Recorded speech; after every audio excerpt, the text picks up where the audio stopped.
आखिरकार एक लंबे इंतजार के बाद आज जेल से रिहा हुए आर्यन खान। मन्नत के बाहर जश्न में डूबे शाहरुख खान के फैंस। अभिनेता शाहरुख खान के बेटे Aryan Khan Mumbai cruise drugs case में जमानत मिलने के बाद आज मुंबई के आर्थर रोड जेल से रिहा हो गए। आर्यन खान के घर पहुंचने की खुशी में शाहरुख खान के फैंस ने जमकर जश्न मनाया। आर्यन खान की रिहाई सुबह 11 बजे हुई। 2 अक्टूबर के छापे के बाद से आर्यन को लंबा वक्त जेल में बिताना पड़ा। जब आर्यन खान जेल के बाहर आए उस वक्त जेल के मुख्य गेट के सामने हजारों की संख्या में लोग इकट्ठे थे।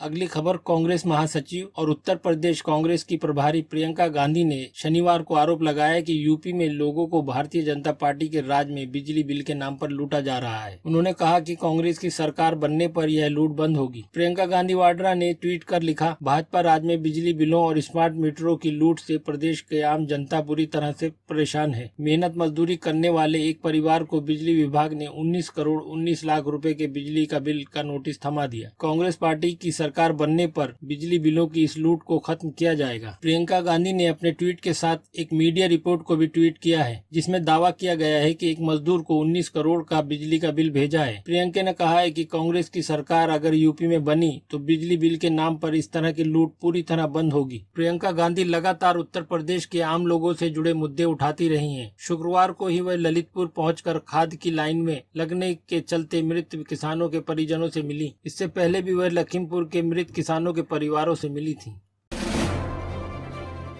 अगली खबर, केंद्र सरकार की तरफ से इंदौर को 3 फ्लाइट की सौगात मिलने जा रही है। इंदौर से उड़ने वाली फ्लाइट में एक यूपी, एक राजस्थान और एक गुजरात के लिए होगी। इन तीनों फ्लाइट का शुभारंभ केंद्रीय नागरिक उड्डयन मंत्री ज्योतिरादित्य सिंधिया 31 अक्टूबर को इंदौर से करेंगे। सिंधिया इस कार्यक्रम में वर्चुअली शिरकत करेंगे और विमान सेवा की शुरुआत करेंगे। इंदौर से शुरू होने वाली इन तीनों फ्लाइट के बारे में मध्य प्रदेश के जल संसाधन मंत्री तुलसीराम सिलावट ने बीते गुरुवार को जानकारी दी। सिलावट ने कहा कि फ्लाइट का शुभारंभ कार्यक्रम इंदौर एयरपोर्ट में होगा। इस दिन इंदौर से सूरत, जोधपुर और प्रयागराज की सीधी उड़ानें सेवा प्रारंभ हो जाएंगी। उन्होंने कहा कि राज्य सरकार ने केंद्रीय मंत्री से इंदौर से दुबई उड़ान की संख्या बढ़ाने का अनुरोध भी किया है। इंदौर से नई फ्लाइट सर्विस शुरू होने के बाद यात्री यूपी के प्रयागराज, राजस्थान, जोधपुर और गुजरात के महत्वपूर्ण शहर सूरत के लिए सीधी उड़ान भर सकेंगे।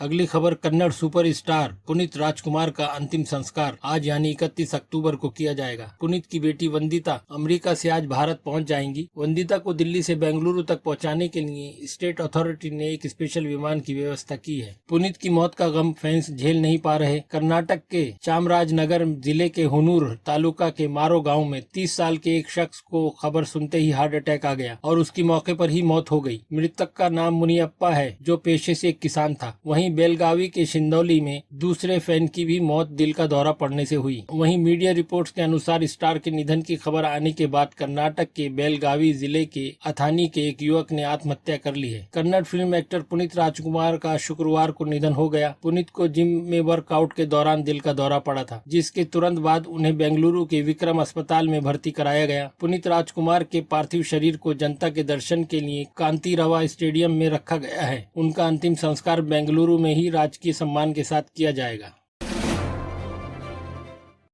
अगली खबर, देश की राजधानी दिल्ली में डेंगू का प्रकोप बढ़ता जा रहा है। मरीजों की बढ़ती संख्या को देखते हुए दिल्ली सरकार ने एक नया आदेश जारी किया है। इसके मुताबिक सरकारी अस्पतालों में कोरोना मरीजों के लिए रिजर्व बेड्स में 1/3 बेड्स पर डेंगू, मलेरिया और चिकनगुनिया के मरीजों का इलाज किया जा सकेगा। एक सप्ताह पहले भी दिल्ली सरकार ने कोरोना के लिए रिजर्व बेड्स की संख्या में कमी की थी। तब लोकनायक अस्पताल में कोरोना के लिए रिजर्व 700 बेड्स की संख्या को घटाकर 450 कर दिया गया था। इसके अलावा राजीव गांधी सुपर स्पेशलिटी अस्पताल और कुछ अन्य अस्पतालों में भी बेड की संख्या घटाई गई थी। निजी अस्पतालों और नर्सिंग होम्स को भी कोरोना के रिजर्व बेड की संख्या को घटाने का आदेश दिया गया था। कई निजी अस्पतालों में तो इस बुखार के मरीजों से ही वार्ड भरे हुए हैं। इस महीने में ही अब तक डेंगू के 675 मामले दर्ज हो चुके हैं। मरीजों की बढ़ती संख्या को देखते हुए लोकनायक अस्पताल से जुड़े रामलीला मैदान को कोविड सेंटर में भी डेंगू मरीजों का इलाज किया जा रहा है। स्वास्थ्य विभाग के सूत्रों के मुताबिक डेंगू से अब तक 13 लोगों की मौत हो चुकी है। हालांकि दिल्ली नगर निगम के आंकड़ों का अनुसार अब तक